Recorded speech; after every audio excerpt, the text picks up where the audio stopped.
মোহাম্মদ জামাল, শিমুল, আব্দুল বারি, Abdur Razzak,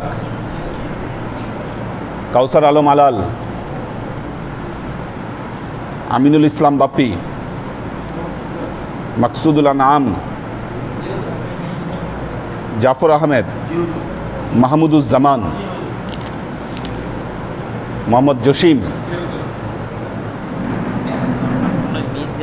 miss গেছে নাকি? শফির নাম নাই? দেখতেছি দাঁড়াও। হ্যাঁ, দেখো, খেয়াল করো।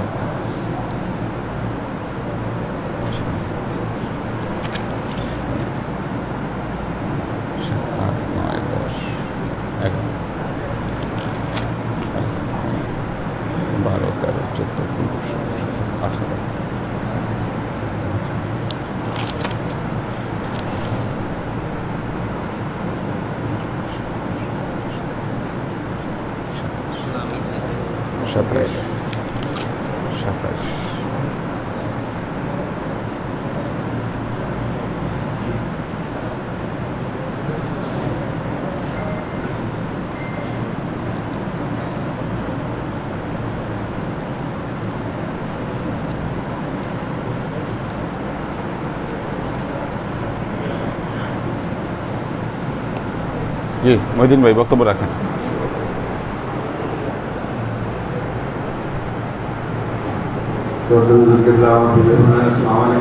আল্লাহর কাছে শুকরিয়া আদায় করি আমাদের খাস করি আল্লাহ মুর্শিদের দৌলত আল্লাহ আমাদেরকে ঢোকার মতো যে রাস্তাটা আছে না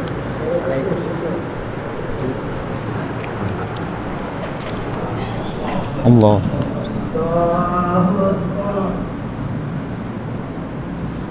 আল্লাহু আকবার। আল্লাহর কাছে শুকরিয়া আদায় করি আমাদের খাস করি আল্লাহ মুর্শিদের দৌলত আল্লাহ আমাদেরকে আল্লাহ নিয়ামত এই নিয়ামত পূর্ণত অবস্থায় যেন আল্লাহর কাছে বুঝতে পারি, ওর কাছে খাল দোয়া চাই, আল্লাহর কাছে খাস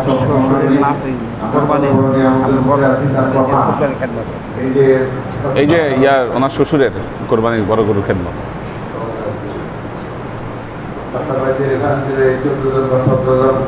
যে গ্রুপটা এরা কেন মানুষকে এভাবে করতেছে, ডেগ্রেডেড করতেছে, কারণ একটাই, তারা ওদের লাভ ওষুধের পক্ষে পছন্দ করে না। তাদের ব্যক্তিগত পছন্দটা বানালে কোরআন হাদিসের আলোকে বিবৃত করতেছে, এখানে তারা ধরা খাবে। ওদের লাভ ওষুধটা কি ডেলিভারেট করে কোরআন এবং হাদিস থেকে আল্লাহর প্রতি। এই 17 এবং 18 জন এটা হলো আমেরিকার ব্রিটিশদের তৈরি, এটা ব্রিটিশ আমেরিকানদের দালাল।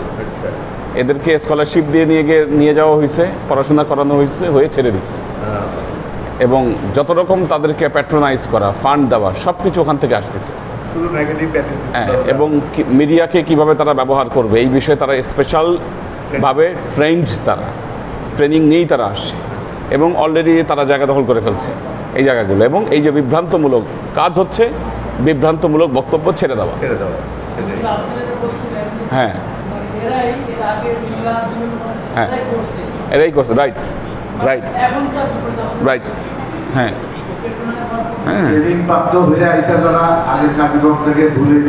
অর্থাৎ ইহুদি খ্রিস্টানদের টার্গেট হচ্ছে তাদের তৈরি করা আলেমদের আধিপত্য থাকবে, বাকিদের আধিপত্য নষ্ট করে দিবে, এবং এইভাবে তারা মুসলমানদেরকে কন্ট্রোল করবে, মুসলমানদের জীবনকে। মুসলমানদের ভিতরে তারা ডেভিয়েশন করবে। যেমন যদি আমাদের আলেমরা, আলেম নামকে তথাকথিত আলেম নাম লোকেরা যদি ডেলিভার করে যে না ওনার বলে কিছু নাই, এটা বলে কিছু নাই, সেটা বলে কিছু না, মানুষ খুব ভোলা হার্টের দিয়ে এটা গ্রহণ করবে। কাউন্টার যেমন ওলি আল্লাহ মুর্শিদ হিসাবে আমাদের ওলি আল্লাহ মুর্শিদ কাউন্টার দিচ্ছে। এবং এরা বেদাত করে, তো এরাই হচ্ছে নব্য-বেদাতি, এরাই বেদাতি, এবং এদের প্রচারিত এই ইসলামের সাথে মূল ইসলামের কোনো সম্পর্ক নাই। এটাই আল্লাহ কাজ দয়া, আল্লাহ কাজ রহমত, ওইটাই আল্লাহর কাছে শুকরিয়া আদায় করতেছিলাম যে আল্লাহ আমাদেরকে কত বড় সৌভাগ্যবান বানিয়েছে। একদম খাস ওলি আল্লাহ মুর্শিদের দরবার কত তো এনায়েত করছেন এবং ওনার সোহবতের ব্যবস্থা করছেন। এবং সবচেয়ে বড় জিনিস হলো সোহবত, ওলি আল্লাহ মুর্শিদের সোহবত, ওনার সাথে মুশাহাদা করা। কারণ আমরা জানি তার সাথে যদি পরস্পর যুক্ত হওয়া যায়, তার থাকতে থাকতে নিজেও পরস্পর হয়ে যায়। তারপরে চুম্বকের ব্যাপারটা তো আমরা ছোটবেলায় খেলাধুলাই করতাম, একটা লোহাকে চুম্বকে পরিণত করার ব্যবস্থাপনা আমরাই জানতাম। আমরা সেভাবে অনুশীলন করলে ওই লোহাটাও চুম্বক হয়ে যেত, তার ভিতরে সে ক্ষমতা এসে যেত। অলি আল্লাহ হাজি বলছেন এমন জিনিস, ওনাদের সাথে থাকলে আমরা অলি আল্লাহ না হইতে পারলো আল্লাহর দিকে প্রভাবিত হওয়ার জন্য মনোযোগ, আল্লাহর জ্ঞান, আল্লাহর আবেগ, অনুভূতি এগুলো ইনশাআল্লাহ তৈরি হয়ে যায়। তো এখানে আপনি সিস্টেমের গন্ডগোল, এই আবেশটাকে নষ্ট করার জন্য এই 17-18 জনকে ওরা ওইভাবে চিন্তা দিচ্ছে, এটা নাই, সেটা নাই, ওইটা নাই। ওদের ওদের প্রথম বৈশিষ্ট্য হলে দেখবেন ওরা নেগেটিভ গুলো শুধু বলে, এটা নাই, ওইটা নাই, টুপি না হলে চলে।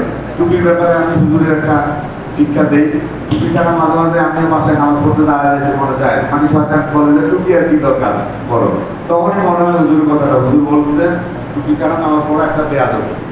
এই শব্দটা যখনই আমার মনে উদ্রেক হয় তখন তাড়াতাড়ি টুপি নিয়ে মাথায় দিই। বেয়াদবি কার সাথে করতেছি? আল্লাহর সাথে। তো ডোজটা কোথেকে পেলাম? এই ডোজটা পেলাম ওলি আল্লাহ হাজি মুর্শিদ থেকে। ওনার এই ডোজটাই টনিক হিসাবে আমাদের ভিতরে কাজ করে। আমরা কেন বুঝেছি ওই পার্টিকুলার টাইমে ওলি আল্লাহ হাজি মুর্শিদের ওই তোফাটা, ওই খেদমতটা, ওই ওয়াজটা, ওই বক্তব্যটা আমাকে পেনিট্রেট করে, আমার মনের মধ্যে পড়ে যায়। তখনই আল্লাহ দয়া হয়, আল্লাহ রহমত আমরা বেঁচে যাই শয়তানের থেকে। এই জন্য ওলি আল্লাহ হাজি মুর্শিদ দরকার। এবং ওলি আল্লাহ হাজি মুর্শিদের দরবারের লোক বল কম, গরিব লোক বল বেশি। কারণটা কি? কারণটা এটা হুজুর পাক সাল্লাল্লাহু আলাইহি ওয়াসাল্লামের সুন্নাত। ওনার দরবারে গরিব লোকজনই বেশি আসতো এবং তারাই ক্লাস করতো রেগুলার। আমরা আল্লাহর কাছে দয়া, আল্লাহর কাছে রহমত, হুজুর কাছে কাজ দেওয়া যায়, আমাদের সত্যিকার অর্থে ক্লাস করতে পারি। এবং ক্লাসের মাধ্যমে হুজুরের যে গেজাটা, সেটা সামেনা ওয়া আতানা কুফরানা রাব্বানা ওয়া ইলাইকাল মাসির, এই আয়াতের আলোকে যেন আমরা কার্যক্রম পরিচালিত করতে পারি। আমরা প্রশাসন দাঁড়াইলে এই আয়াতটা বলতেন এবং সারা জীবন চেষ্টা করে গেছেন কিভাবে হুজুরকে মান্য করা যায়। রাত 12টা নাই, 10টা নাই, আমাদের শামসু ভাই বদর নামাজের সালাম ফিরে দিয়ে বাসায় যায় হাজির হইত যে হুজুর সালাম দিছে। বদর নামাজের সালাম ফিরানোর সময় উনি আমাদের বাসায় হাজির। কেমনে যাইতো এত সকালে? এত সকালে কিভাবে যাইতো? উনি যাইতো হেঁটে হেঁটে জমদের ভিতর দিয়ে, রিক্সা তো পাইতো না। তো ওই চাটা খাওয়াইয়া আব্বা ওদের সাথে চলে আসতো। যে হুজুরের থিওরি কি ছিল যে বিছনায় যায় ধরো, মানে আমাদের বিছনায় তাকে যায় ধরবা, কারণ সে যেন বের হয়ে যেতে না পারে বাসা থেকে। এই জন্য কাউরে পাঠাইলে অত ভোরে পাঠাইতেন। প্রত্যেকটা ক্ষেত্রে হুজুর যাদেরকে পাঠাইতেন, কয়েকদিন ক্লাস না করলে ধরতেন বা কোনো একটা বিশেষ প্রয়োজনে পাঠাইতেন, আমাদের সারা ফিরালি যেন তাকে ধরা যাচ্ছে। এই অবস্থা আমরা তো অবাক, এত ভোরে খেয়ে আসছেন দেখেন, তারপরে দেখলাম। তো আল্লাহর কাজ দয়া, আল্লাহর কাজ রহমান, আমাদের ওলি আল্লাহ হাজি মুর্শিদকে পেয়েছি পুরোপুরি বড় হুজুর কেবলার অনুসারী হিসাবে। আমরা প্রত্যেকটা ক্ষেত্রে কোরআন এবং হাদিসের প্রয়োগ দিচ্ছি। হুজুর যে কোনো আয়াতে, যে কোনো ব্যাখ্যায়, যে কোনো বক্তব্যে সাথে সাথে স্পন্টেনিয়াসলি রেফারেন্স দিতেছে কোরআন এবং হাদিস থেকে। এটা কত বড় একটা কারিশমা! একটু শুধু 1 মিনিট চিন্তা করে দেখে অবাক হয়ে যাবেন যে বাংলা বই পড়েও তো আমরা এত রেফারেন্স দিতে পারি না, কিন্তু এই বিশাল কোরআন হাদিস থেকে, হুজুর হাদিস থেকেও, কোরআন থেকেও রেডি রেফারেন্স দিয়ে দিচ্ছেন। সেদিন একটা কথা বলার সাথে সাথে হুজুর বললো যে হাড্ডিটা ইয়াতে ফালাবে, বেস্টের মধ্যে খাইলে অফার করবো তো হাড্ডি ওই এখানে ফালাবে। হুজুর কোরআন হাদিস দিয়ে আয়াত দিয়ে বুঝাই দেবেন হাড্ডি দেখার কোনো স্কোপ নাই। ভুল গেমরা যে ঘোরাঘুরি করতেছে তাদের কার্যক্রমই হলো খেদমত, যে কোনো নেচারে খেদমত। হাড্ডি ফালাইলে ওরা হাত দিয়ে ধরে উঠে নিয়ে যাবে। এই যে ব্যাখ্যাটা, এটা তো আমরা জানতাম না। এইভাবে প্রত্যেকটা ক্ষেত্রে অজানা বিষয়ে পাহাড় আমাদের কাছে আছে, আর আল্লাহর খাস রহমত, আল্লাহর খাস দয়ায় হুজুরের কাছে জানা বিষয়ে পাহাড় আছে। সেই পাহাড় থেকে এই ওইটার নাম লেখা, ওই যে নাম লেখা যায়, আমরা কিছু খাস রহমত করি। ওই আল্লাহ আমাদের খেদমত, আমাদের খেদমত করতে দোয়া করেন। আসসালামু আলাইকুম।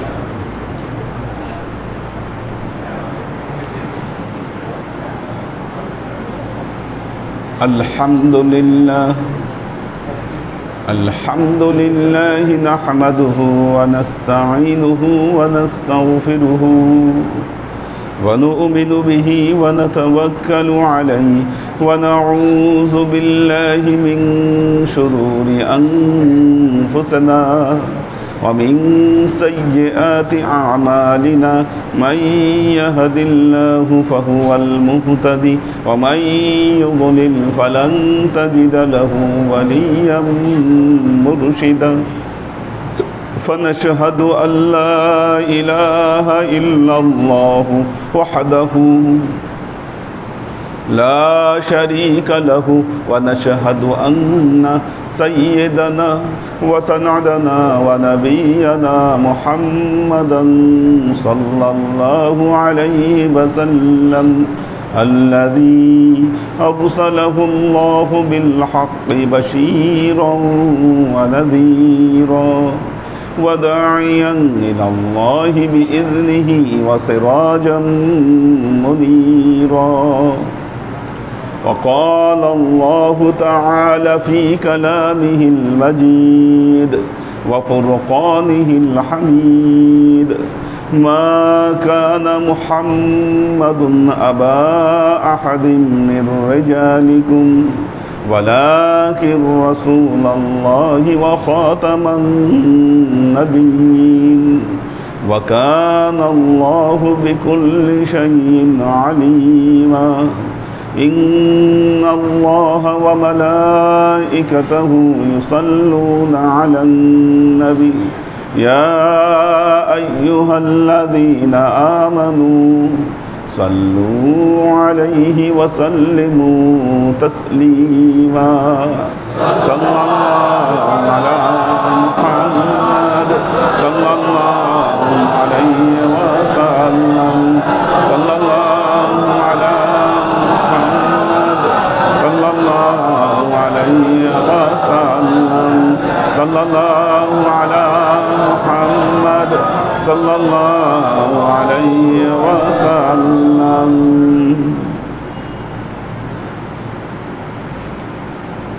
আল্লাহর আশিক ও সালেক বৃন্দ, সূরা হজ। আল্লাহ কোরবানির কথা দুই জায়গায় আলাপ করেছেন সূরা হজে। দুই জায়গায় আলাপ করেছেন সূরা হজে কোরবানির। একটা প্রশ্ন সবার মনেই আসে যে কোরবানি তো হজের একটা গুরুত্বপূর্ণ রকম,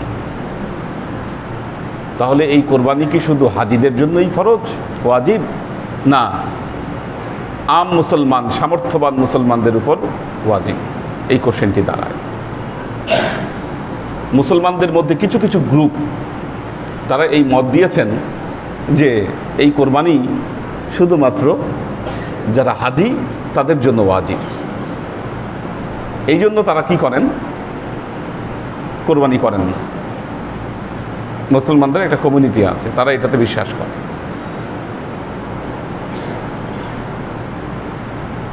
আমাদের আহলে সুন্নাত ওয়াল জামাতের মতে, বিশেষ করে হানাফি মাযহাব যারা অনুসরণ করেন তাদের মতে এই কোরবানিটি সামর্থ্যবান মুসলমানদের উপর ওয়াজিব। বা আহলে সুন্নাত ওয়াল জামাতভুক্ত বাকিরা বলেছেন সুন্নতে মুআক্কাদা। সুন্নতে মুআক্কাদা। সূরা হজের ভেতরে কোরবানির আলোচনা দু জায়গায় এসেছে। একটি হচ্ছে ২৬ থেকে নিয়ে শুরু করে আল্লাহ যে আলোচনাটি করেছেন, وَإِذْ بَوَّأْنَا لِإِبْرَاهِيمَ مَكَانَ الْبَيْتِ أَلَّا تُشْرِكْ بِي شَيْئًا وَطَهِّرْ بَيْتِيَ لِلطَّائِفِينَ وَالْقَائِمِينَ وَالرُّكَّعِ السُّجُودِ। আল্লাহ ইব্রাহিম আলাইহিস সালামকে নির্দেশ দিলেন, আপনি এই ঘরকে নির্মাণ করুন, ঘরের জায়গা দেখিয়ে দিলেন এবং বললেন আমার এই ঘরকে, এটাকে তোয়াফকারী যারা, এখানে যারা একামত করবে, এখানে যারা অবস্থান করবে, এতেকাফ করবে তাদের জন্য, এবং এখানে যারা রুকু সেজদা করবে তাদের জন্য এই ঘরকে পবিত্র করুন। ওয়াআযযিন ফিন নাসি বিল হাজ্জি, এবং আপনি মানুষের মধ্যে হজের ঘোষণা দেন। তাহলে কি হবে? ইয়াতুকা রিজালান আলা কুল্লি যামিরিন ইয়াতিনা মিন কুল্লি ফাজ্জিন আমিক। পৃথিবীর চতুর প্রান্ত থেকে কৃষকায় বাহনে চড়ে মানুষ এই ঘরে হজের উদ্দেশ্যে এখানে আসবে। আসলে কি হবে?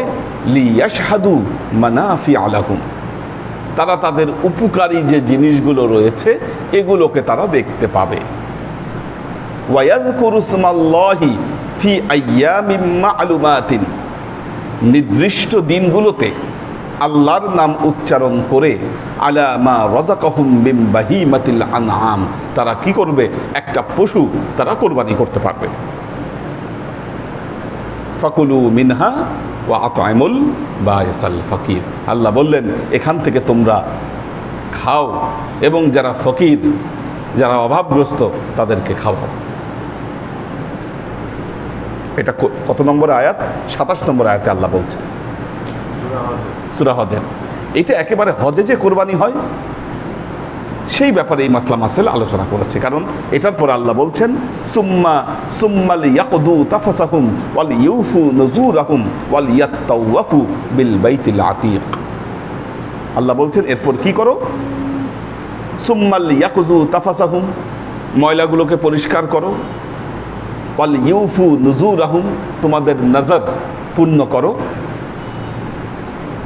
নজর তোমরা পূর্ণ করো, মানত পূর্ণ করো, ওয়ালিয়াত্তাওয়াফু বিল বাইতিল আতীক, এবং আল্লাহর ঘর তোমরা প্রদক্ষিণ করো, তোয়াফে জিয়ারা, তোয়াফে জিয়ারা করো, শয়তানকে পাথর মারো, এটা হচ্ছে নাজার কি ওয়ালিয়াত্তাওয়াফু বিল বাইতিল আতীক, এবং আল্লাহর ঘর তোমরা কি করো? তাওয়াফ করো।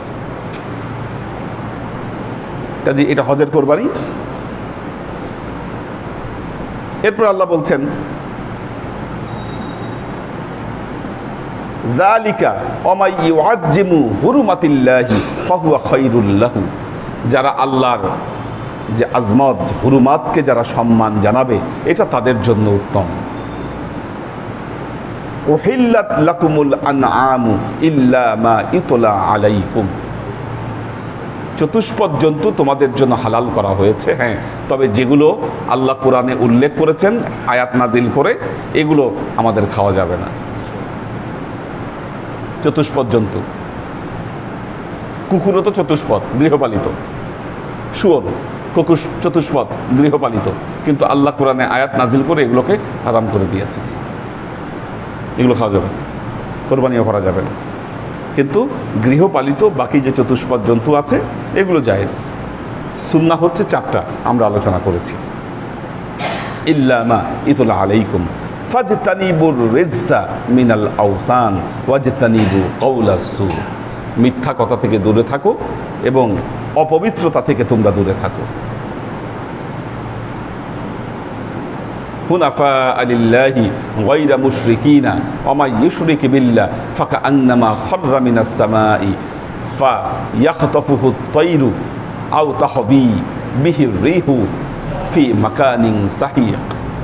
যারা আল্লাহর সাথে শিরক করবে তাদের কি হবে এই পরিণতি বর্ণনা করেছেন, এবং আল্লাহ বলেছেন হুনাফা লিল্লাহ গায়রা মুশরিকিন, যেন আল্লাহর একত্ববাদের উপর প্রতিষ্ঠিত থাকে এবং শিরকের মধ্যে লিপ্ত না হয়। 34 নম্বর আয়াতে গিয়ে আল্লাহ বলছেন, হজের কোরবানির কথা বললেন কয় নম্বর আয়াতে? সূরা হজের 27 নম্বর আয়াতে। 34 নম্বর আয়াতে আল্লাহ বলছেন, দেখেন, ওয়ালিকুল্লি উম্মাতিন জাআলনা মানসাকান লিয়াযকুরু ইসমাল্লাহি আলা মা রাযাকাহুম মিন বাহিমাতিল আনআম ফাইলাহুকুম ইলাহু ওয়াহিদুন ফালাহু আসলিমু ওয়া বাশশিরিল মুখবিতিন। আল্লাহ বলছেন অলিকুল্লি, কি বলছেন? অলিকুল্লি, ওয়া মানে এবং, লি মানে জন্য, কুল্লি মানে সকল, সকলের জন্য। সকল কারা? উম্মাতিন, সকল উম্মতের জন্য। জাআলনা, আমি আল্লাহ বানিয়ে দিয়েছি, জাআলনা বানিয়ে দিয়েছি। একটা হলো খলাকনা, সৃষ্টি করেছি, আর একটা হলো জাআলনা, প্রবর্তন করেছি। আমি আল্লাহ প্রত্যেক উম্মতের জন্য প্রবর্তন করে দিয়েছি। কি প্রবর্তন করেছি? মানসাকান, পুণ্য কর্ম, পুণ্যের কাজ। এটা আমি পুণ্যের কাজ বানিয়ে দিয়েছি। আমি আল্লাহ প্রত্যেক উম্মতের জন্য একটা পুণ্যের কাজ বানিয়েছি। সওয়াবের কাজ আমি করে দিয়েছি। কি সেই সওয়াবের কাজ? লিয়াজকুরু ইসমাল্লাহ, লি যেন, ইয়াজকুরু স্মরণ করে, ইসমাল্লাহ আল্লাহর নাম। তারা যেন কি করে? আল্লাহর নাম স্মরণ করে। কোন সময় স্মরণ করবে? আলা মা রাযাকাহুম, তাদেরকে রিজিক হিসাবে, মিন বাহিমাতিল আনআম, যেই চতুষ্পদ জন্তু দেওয়া হয়েছে, এই চতুষ্পদ জন্তুগুলা জবাই করার সময় আল্লাহর নাম যেন স্মরণ করে, আর এই কাজটাকে আমি অনেক পুণ্যের কাজ বানিয়ে দিয়েছি। আল্লাহ বললেন, ফাইলাহুকুম ইলাহু ওয়াহিদুন ফালাহু আসলিমু। ফাইলাহুন, ইলা মানে কি? মালিক, প্রভু। ফাইলাহু ইলাহু, ফাইলাহুকুম ইলাহু ওয়াহিদুন, তোমাদের প্রভু, তোমাদের মালিক একমাত্র আল্লাহ, একক সত্তা তিনি। ফালাহু আসলিমু, তার কাছে আত্মসমর্পণ করো। কি?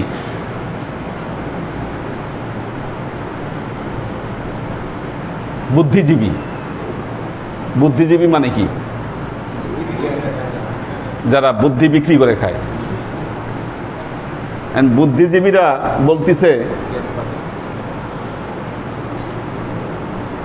গরু জবাই করতেছে, আবার হেরাই খাই ফেলতেছে। কি এটা কি হইলো তাহলে? নিজেরা জবাই করতেছে, নিজেরাই খাই ফেলতেছে, কি কি হইলো? এটা কি লাভ? এটা এই জন্য কিছু কিছু বুদ্ধিজীবী পরামর্শ দেয়, আরে কোরবানির সময় তুমি ওই গরু টুরু জবাই করার দরকার, এটা দান করে দাও, অনেক সওয়াব।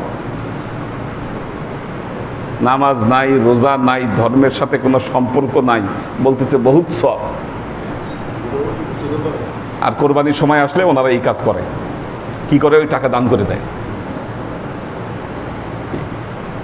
কোরবানি না করে বন্যা দুর্গতদেরকে ত্রাণ দাও, এতে সওয়াব বেশি।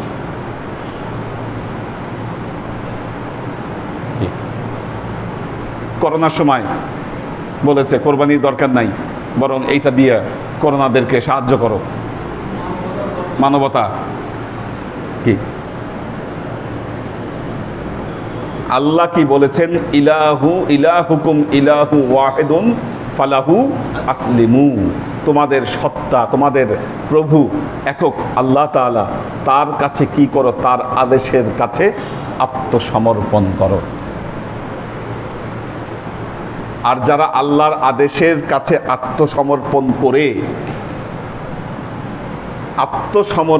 করে সহি শুদ্ধভাবে তাদের কোরবানি উপস্থাপন করবে, আল্লাহ বলছেন অবাশশিরিল মুখবিতিন, তাদেরকে আল্লাহ একটা টাইটেল দিবে, একটা মাকাম দিবে।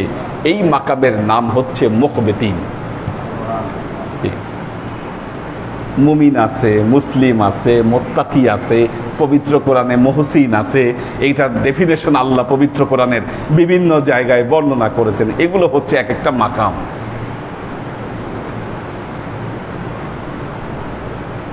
এটা হলো আল্লাহর টাইটেল, অবাশশিরিল মুখবিতিন। এরা হলো মুখবিতিন বান্দা।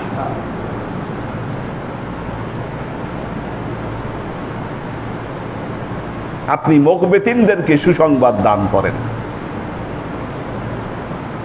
কি হয় মুখবিতিন কারা? আল্লাযীনা ইযা যুকিরাল্লাহু ওয়াজিলাত কুলুবুহুম, আল্লাযীনা যারা কি করে? ইযা যুকিরাল্লাহু, যখন আল্লাহর নাম তাদের সামনে উচ্চারণ করা হয়, ওয়াজিলাত কুলুবুহুম, তাদের অন্তর বিগলিত হয়ে যায়। আল্লাহর নাম শুনলে তাদের অন্তর বিগলিত হয়ে যায়। কোরবানির সময়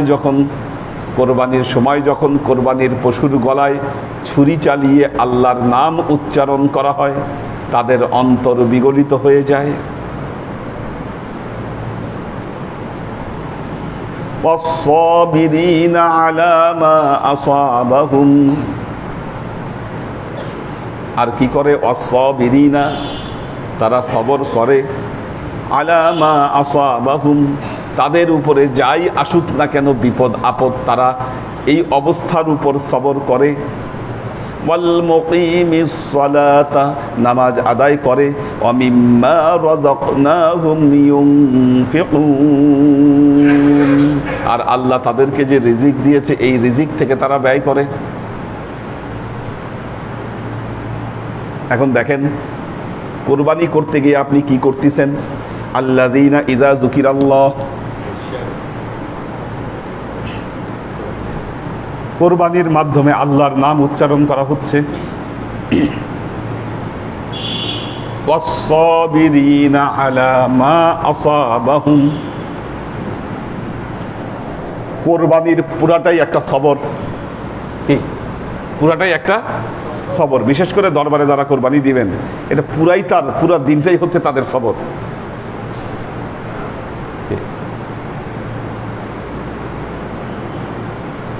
কারণ হিসাব মিলাইলে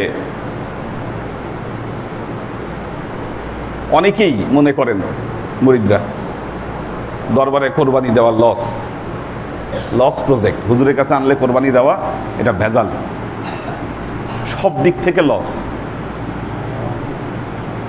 কারণ আমি এলাকায় কোরবানি দিলে নামাজ পড়ে গিয়ে বিসমিল্লাহ বলে কোরবানি দিয়ে দিতাম একেবারে সকাল 8টা-9টার মধ্যে, গোস্ত কাটাকাটি শেষ, সব ভেজাল টেজাল তাড়াতাড়ি শেষ।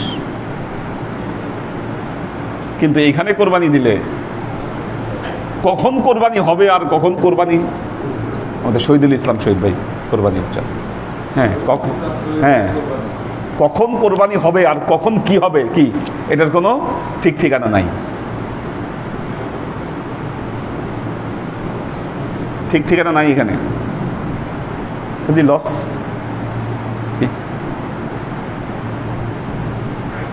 এখন লাভ খোঁজার জন্য কি করতেছেন? এই ভেজাল থেকে মুক্তি চাচ্ছেন।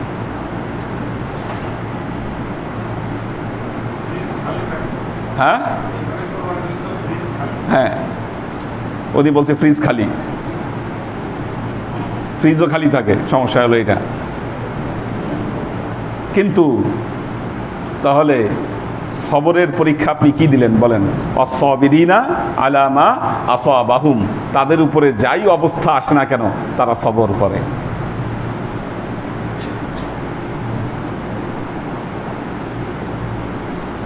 আমি চিন্তা করি আব্বার সময় যারা কোরবানি দিত আর 2 ভাগ রেখে দিয়ে যখন 1 ভাগ দিয়ে বিদায় করতো, তখন তাদের অবস্থাটা কি হইতো? আচ্ছা, নিজেদের হাতে করতে হইতো। হ্যাঁ, ঠিক আছে। তো হ্যাঁ, ওটা তো অবশ্যই বড় সওয়াবের কাজ করতে পারলে। অসবিরিনা আলা মা আসাবাহুম। আরেকটি হলো আল মুকিমিস সালাত। আল্লাহর অনেক বান্দা আছে, হ্যাঁ, নামাজ না পড়েই কোরবানি দেয়। কোরবানির নামাজ পড়ে না, এই ঈদের নামাজ পড়ে না, এই কোরবানি দেয়। আল্লাহ নবী স্পষ্ট হাদিসে বলেছেন যে এই কাজ করলো ও গোস্ত খাবার কোরবানি করলো, ওর কোরবানি হবে না। এটা গোস্ত খাওয়ার জন্য কোরবানি করছে, ও কোরবানির ধর্মীয় কোনো উদ্দেশ্য তার নাই। ওয়াজিব নষ্ট করলো, এটা নামাজটা তো ওয়াজিব। এই নামাজ না পড়ে অপেক্ষায় আছে কতক্ষণে, বা স্থানীয় জায়গায় নামাজ হওয়ার আগেই কোরবানি দিয়া ফেলাইছে, এতটুকু তার ধৈর্য হয় না।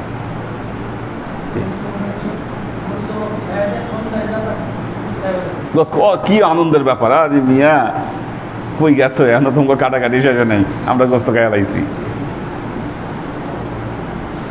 টিটকারি মারে আর কি, পিঞ্চ করে। হ্যাঁ, আমরা গোস্ত খাইয়া লাইছি মিয়া, আর তুমি কই আছো?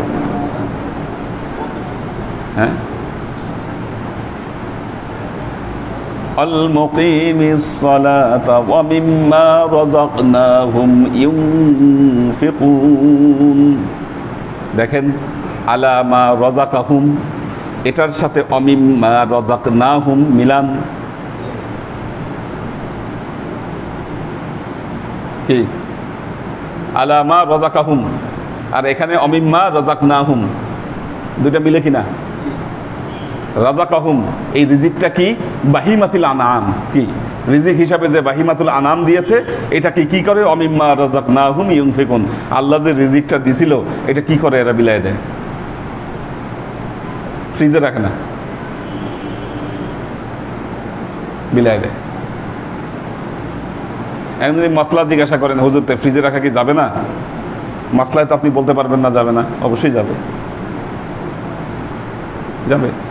রাখবেন না কেন? রাখবেন। কিন্তু হ্যাঁ হ্যাঁ হ্যাঁ ফাকুলু মিনহা, এটা করতে হবে, এটা দরকার আছে। কিন্তু ফাকুলু মিনহা করতে গিয়ে যেটা হয়, এখন তো মৌলানারা মাসলা দেন যে আপনি গরিব বলে পুরোটাই আপনি খাই ফেলতে পারবেন। আমি দেখাইতে পারবো আপনাদেরকে এরকম মাসালা, হ্যাঁ সবই খাই ফেলতে পারবেন। আপনি গরিব বলে আপনি সবই খাই ফেলাইবেন।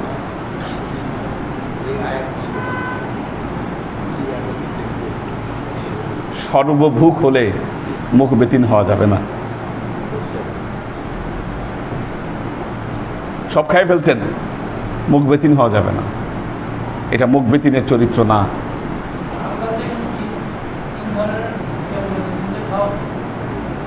হ্যাঁ হ্যাঁ হ্যাঁ, কোনটা হচ্ছে না? রাইট রাইট, এটা তো পুরাই এই আয়াতের বিপরীত কথাই।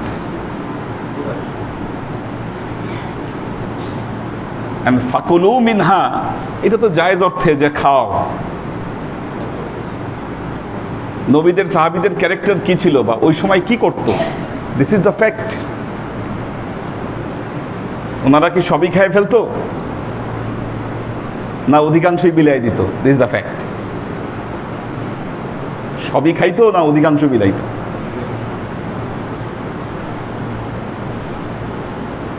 বিগত বছরগুলোতে দেখেছি কোরবানি করতে আসছেন, ফরমাল কোরবানি, প্রতি বছর হুজুরে দিয়ে জবাই করাই, এবার জবাই না করাইলে কেমন হয়, আর মানুষ বা কি বলবে কি, এই জন্য আইনে কোরবানি কেবল জবাই করছেন, কিন্তু গোস্ত নিজেদের মতো লুটপাট করে নিয়ে গেছেন।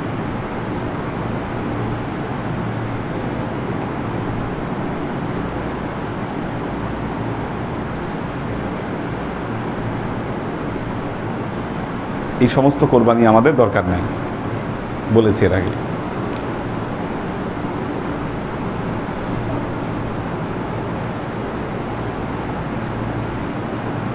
আল্লাহর আশিক ও সালেক বৃন্দ,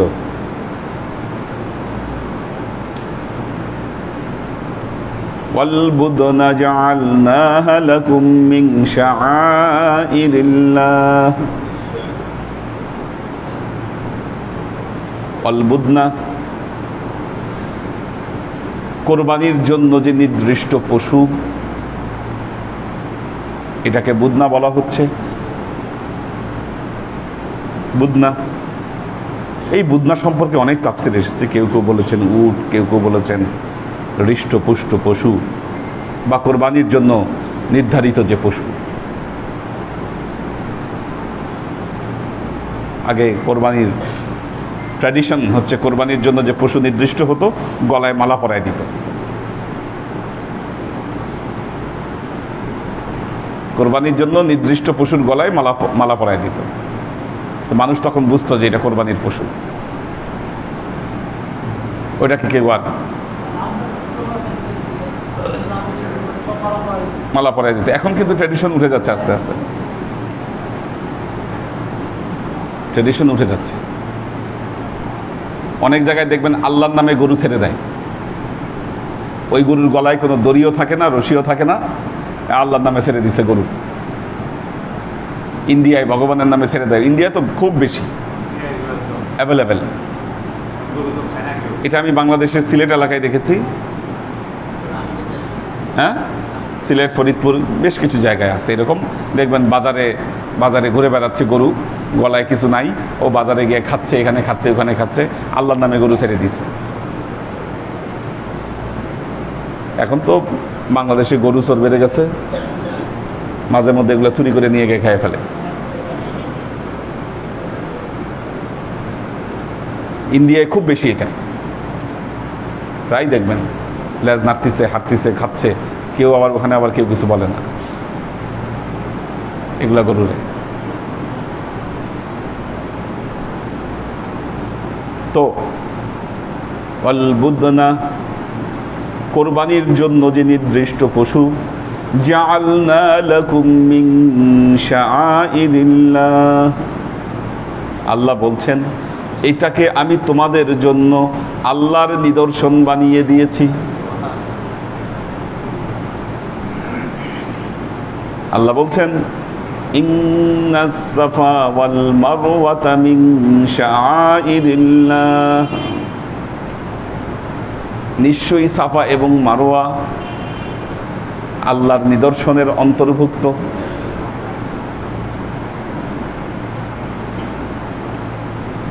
সাফা মারওয়া কি? নিদর্শনের অন্তর্ভুক্ত। সাফা মারওয়ায় আপনারা গেছেন, কি নিদর্শন বুঝছেন বলেন? কি আছে, কি নিদর্শন, কি? হ্যাঁ, কি নিদর্শন? সবর। আচ্ছা, সাফা মারওয়ায় যদি যান এখন দেখবেন দুই দিকে দুইটা পাহাড়, তাও মানুষ ভেঙে টেঙে এখন সাফাও ভেঙে ফেলছে, মারওয়াও ভেঙে ফেলছে। সাফাটা তাও আমি যখন প্রথম গিয়েছি 2008-এ, তখন সাফা পাহাড় খোলা ছিল। আমি উঠে দেখি বাঙালি আর পাকিস্তানি যারা আছে বা ইন্ডিয়ান সাবকন্টিনেন্টের যারা আছে সবাই পাহাড়ে চড়ে আছে। পুলিশ একটু সরলেই বাইরে বাইরে পাথর ভাঙতেছে। এই জন্য এখন গ্লাসের ভেতরে নিয়ে গেছে ওইটা, আর কাউকে যাইতেও দেয় না, উঠতেও দেয় না। আর মারোয়া পাহাড় আগেই ভেঙে শেষ। আমি 2008-এ গিয়ে এটা ভাঙা পাইছি। এখন ওখানে একটা আঠার মতো কি জানি ছিটাই দিয়ে রাখছে, তো ওইটা চাইলেও আর ভাঙা যায় না, আর ইয়াও করা যায় না, নাহলে এতদিনে আরও শেষ করে ফেলত। এই যে সাফা এবং মারওয়া, আল্লাহ বলছে মিন শাআইরিল্লাহ, আল্লাহর নিদর্শনের অন্তর্ভুক্ত। কিন্তু আপনারা গেলে দেখবেন যে ওখানে উপরে এখন টাইলস করা, মার্বেল লাগানো, আর এত পাওয়ারফুল এসি ছাই করে, তো ওখানে এসি কিন্তু খুব পাওয়ারফুল, খেয়াল করে দেখবেন। এসির মধ্যে খালি হাঁটতেছেন আসতেছেন। শাআর কি বোঝা যায়? কোনো শাআরি যেটা শাআইরিল্লাহ, এটাকে বুঝতে গেলে আপনার হাকিকতের জ্ঞান লাগবে।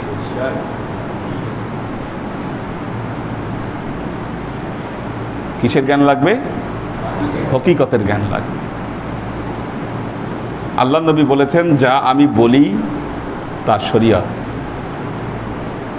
যা আমি করি তা তরিকত, যা আমি দেখি তা হাকিকত, আর যা আমি চিনি সেটা মারেফাত।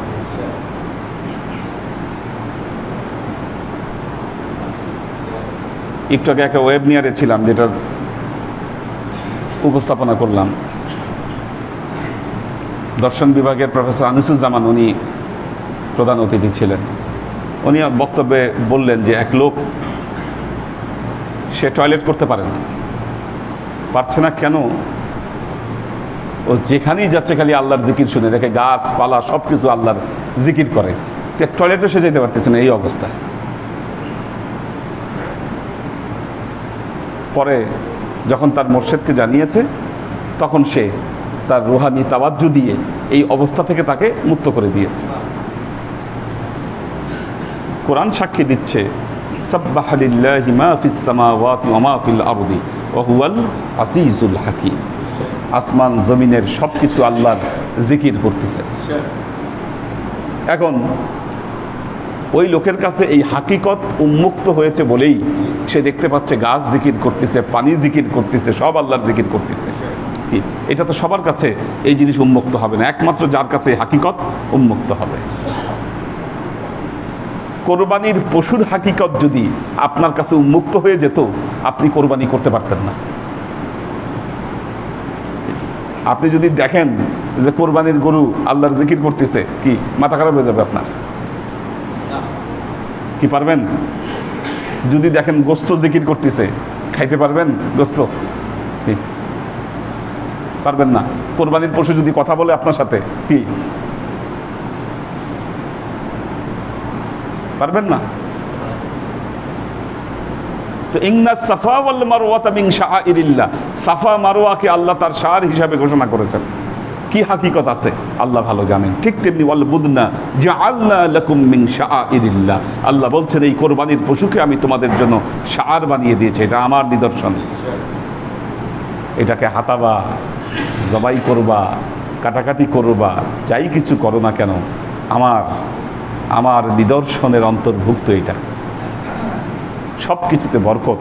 আল্লাহ বলছেন লাকুম ফিহা খায়রুন, লাকুম এর মধ্যে, ফিহা এটার ভেতরে তোমাদের জন্য কি রয়েছে, খায়রুন কল্যাণ রয়েছে তোমাদের জন্য।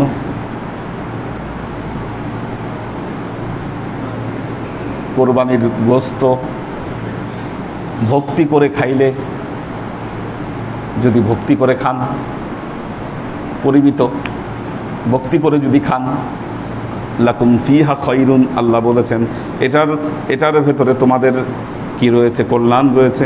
কিন্তু সেই ভক্তিটা করে তো খাইতে হবে আপনাকে।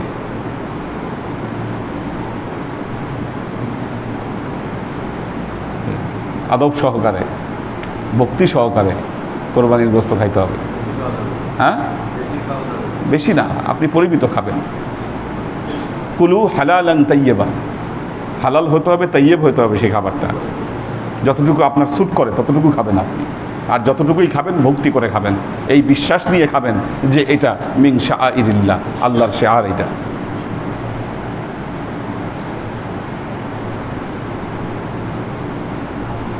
আমাদের তো এইসব আদব ভক্তি সব কিছু উঠে গেছে আজকে, নাই পৃথিবীতে, এগুলো কিচ্ছু নাই, সব হারিয়ে গেছে। কল্যাণ, আল্লাহ বলতেছে কল্যাণ। মা ফাতেমাকে বললেন, ফাতেমা তুমি দেখবা তোমার কোরবানি, যত রক্ত পড়বে তার সাথে সাথে আল্লাহ তোমার পাপগুলোকে ধুয়ে নিয়ে যাবে।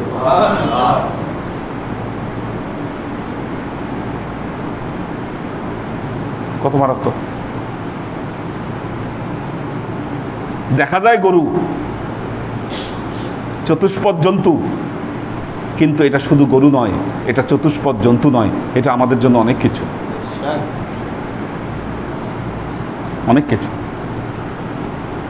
ফাযকুরু ইসমাল্লাহি আলাইহা সাওয়াফা, ফাযকুরু ইসমাল্লাহ আলাইহা সাওয়াফা, এটাকে জবাই করার সময় আল্লাহর নাম তোমরা উচ্চারণ করো। ফাইদা ওয়াজাবাত জুনুবুহা, ফাইদা অতঃপর যখন, অজাবাত ওয়াজিব হয়ে যায়। দেখেন কোরআনের কি সাহিত্য শৈলী, বলতেছে না এটা যখন শুয়ে পড়ে, এটা বলতেছে না। ফাইজা অতঃপর যখন, অজাবাত ওয়াজিব হয়ে যায়, জুনুবুহা তার পার্শ্বে, তার পার্শ্ব যখন জমিনে পড়ে যাওয়াটা ওয়াজিব হয়ে যায়, মানে যখন শুয়ে পড়ে এক কাইত হয়ে। ফাকুলু মিনহা, তখন কি করো, সেখান থেকে তোমরা খাও, সেখান থেকে তোমরা খাও। ফাকুলু মিনহা ওয়া আত'ইমুল কানিআ ওয়াল মু'তাররা, যারা অভাবগ্রস্ত নয় সবাইকেই তোমরা এই গোশত খাওয়াও।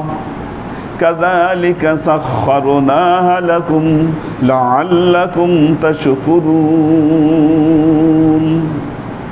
আল্লাহ বলেছেন কাযালিকা সাখখারনাহা, এইভাবে আমি এগুলোকে তোমাদের অধীনস্থ করে দিয়েছি, লাআল্লাকুম তাশকুরুন, যেন তোমরা আমার শুকরিয়া আদায় করতে পারো।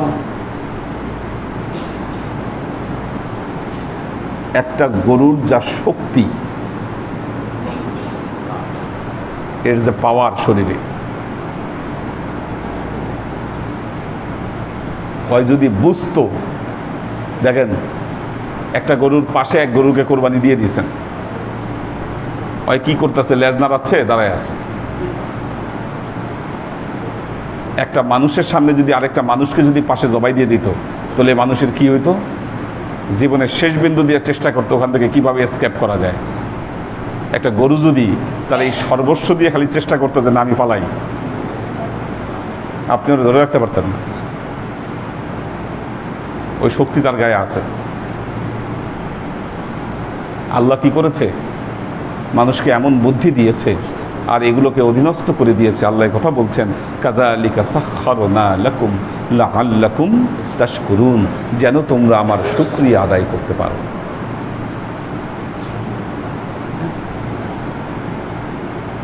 সাফ সাফ নসিহত আল্লাহ দিচ্ছেন মানুষকে। কাজেই বুদ্ধিজীবীদের কথা শুনবেন না। কি টাকা পয়সাগুলা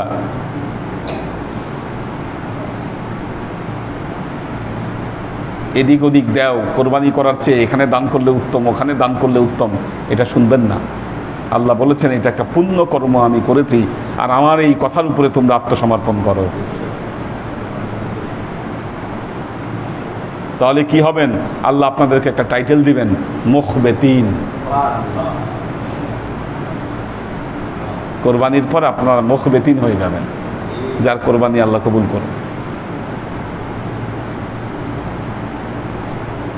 দেখি কারা আছে, বলেন। না, হ্যাঁ হ্যাঁ হ্যাঁ, আচ্ছা ধরেন হজ, হজও তো ফরজ। লিকুল্লি উম্মাতিন,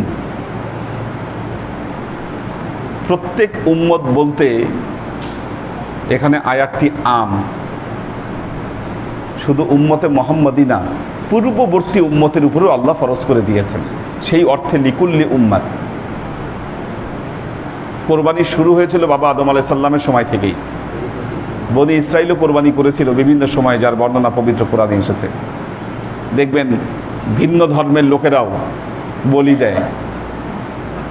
বলি দেয়।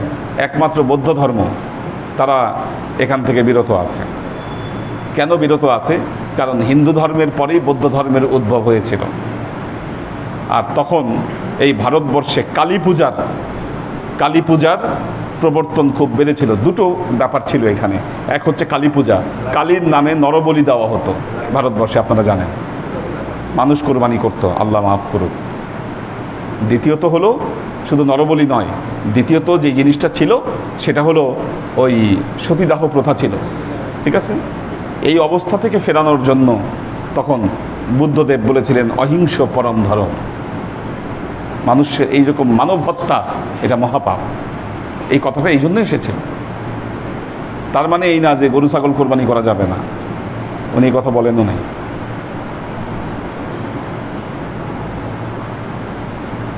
তো এছাড়া প্রত্যেক উম্মতের উপরেই কোরবানি জায়েজ ছিল। উম্মতে মুহাম্মদীর উপরে হজ, যেমন হজ তো সবার উপর ফরজ নয়। শরীয়তের যে কোনো বিধানই একটা কমন ফ্যাক্টর হলো, শরীয়তের যে কোনো বিধান লা ইউকাল্লিফুল্লাহু নাফসান ইল্লা উসআহা, এটা কোরআনের আয়াত দ্বারা প্রতিষ্ঠিত। কোনো বান্দার সামর্থ্য ছাড়া কোনো কিছু আল্লাহ তার উপর চাপিয়ে দেয় না। এটা কোরআনের আরেক আয়াতের, এটা থিওরি কোরআনের। এখন যেই লোক কোরবানি দিতে পারবে না, সে সামর্থ্যবান নয়, তাহলে কি ইল্লা উসআহা এটার বাইরে কি তার উপর ওয়াজিব হবে কোরবানি? কখনো না, কখনো হবে না। কাজেই তার উপরেই কোরবানি ওয়াজিব যার উসআতুন আছে, যার সাআতুন আছে। এই জন্য ইল্লা উসআহা যারা, তাদের উপর কোরবানি ওয়াজিব নয়, চাইলে তারা দিতে পারে।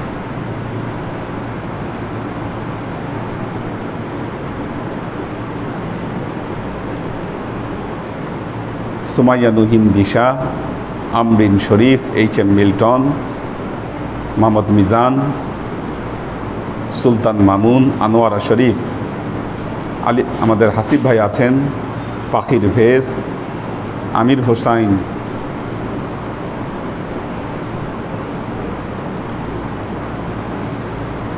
আলী আকবর ভাই আছেন, পপিয়ারা জামান সুমি, নাজিমুদ্দিন ভাইয়ের ফ্যামিলি আছেন, আমিনুল ইসলাম বাপ্পি, নুরুল ইসলাম ফরিদপুর ভাই আছেন,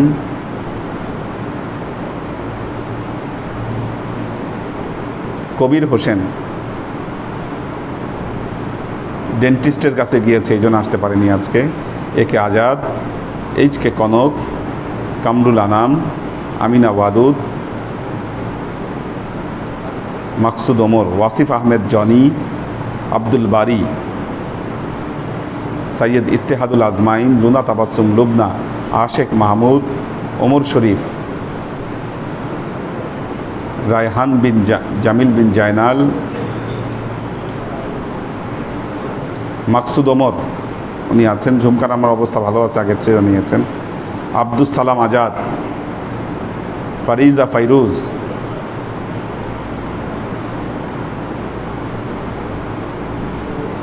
ওমর শরীফ, আব্দুল হাফিজ। আল্লাহ সবাইকে ভালো রাখুন, সুস্থ রাখুন। আল্লাহুম্মা আমিন। আল্লাহুম্মা সাল্লি আলা মুহাম্মাদিন ওয়া আলা আলি মুহাম্মাদিন কামা সাল্লাইতা আলা ইব্রাহিম ওয়া আলা আলি ইব্রাহিম ইন্নাকা হামিদুম মাজিদ। আল্লাহুম্মা বারিক আলা মুহাম্মাদিন ওয়া আলা আলি মুহাম্মাদিন কামা বারাকতা আলা ইব্রাহিম ওয়া আলা আলি ইব্রাহিম ইন্নাকা হামিদুম মাজিদ। রব্বানা ظلمنا أنفسنا وإن لم تغفر لنا وترحمنا لنكونن من الخاسرين. ربنا آتنا في الدنيا حسنة وفي الآخرة حسنة وقنا عذاب النار. ربنا لا تزغ قلوبنا بعد إذ هديتنا وهب لنا من لدنك رحمة إنك أنت الوهاب. اللهم إنك عفو تحب العفو فاعف عني يا غفور رحيم الودود. اللهم نور قلوبنا بنور الإيمان ونور قلوبنا بنور الإسلام ونور قلوبنا بنور الإحسان وزين أخلاقنا بنور محمد صلى الله عليه وسلم. اللهم إنا نسألك علما نافعا رزقا واسعا عملا مقبولا شفاء من كل داء قلبا خاشعا ذهنا ذاكرا إيمانا كاملا توبة قبل الموت راحة عند الموت ونجاة بعد الموت. اللهم إنا نسألك رحمتك في كل درجة فلاح في كل أمر ونعوذ بك من الشرك والشك والنفاق والبدعة ومن كل وسوسة الشيطان. ইয়া আল্লাহ, ইয়া রহমান, ইয়া মানি, আমরা এতক্ষণ তোমার দরবারে যে সমস্ত আমলকে উপস্থাপন করলাম ত্রুটিমুক্তভাবে, এই আমলগুলোকে তুমি আমাদের তরফ থেকে কবুল করে নাও। তুমি আমলের যাজা আমাদের প্রিয় নবী হযরত মুহাম্মদ মুস্তাফা সাল্লাল্লাহু আলাইহি ওয়াসাল্লামের কাছে পৌঁছে দাও। আল্লাহ, আমাদের নবীর পরিবারবর্গের কাছে তুমি এর চাচাকে পৌঁছে দাও। এই দুনিয়ার সমস্ত আম্বিয়াই কেরাম, সাহাবাই কেরাম, তাবেঈন, তাবেঈন, ওয়ালি আউলিয়া, গাউস কুতুব, আমাদের মা বাবা, ভাই বোন, আত্মীয় স্বজন, এই দরবার থেকে যত পীর ভাই বোন চলে গেছে সবার রূহে তুমি এক চাচাকে পৌঁছে দাও। তুমি তোমার হাবিবের ওসিলায় আমাদের সবাইকে কবুল ক্ষমা করে দাও। আমাদের জীবন থেকে সমস্ত অভাব, অভিযোগ, বালা, মুসিবত, দুঃখ, কষ্ট, রোগ শোককে দূরীভূত করে দিয়ে দৃঢ় হস্তে তোমার দ্বীনের খেদমতের তৌফিক তুমি আমাদেরকে দান করো। আজীবন যেন তোমার হেদায়েতের পথে প্রতিষ্ঠিত থাকতে পারি, সে তৌফিক তুমি আমাদেরকে দান করো। সুবহান রাব্বিকা রাব্বিল ইজ্জাতি আম্মা ইয়াসিফুন সালামুন আলাল মুরসালিন আলহামদুলিল্লাহি রাব্বিল আলামিন ওয়াজআল আখিরু কালিমাতিনা ইনদাল মাউত লা ইলাহা ইল্লাল্লাহ মুহাম্মাদুর রাসূলুল্লাহ সাল্লাল্লাহু আলাইহি ওয়াসাল্লাম। আমিন।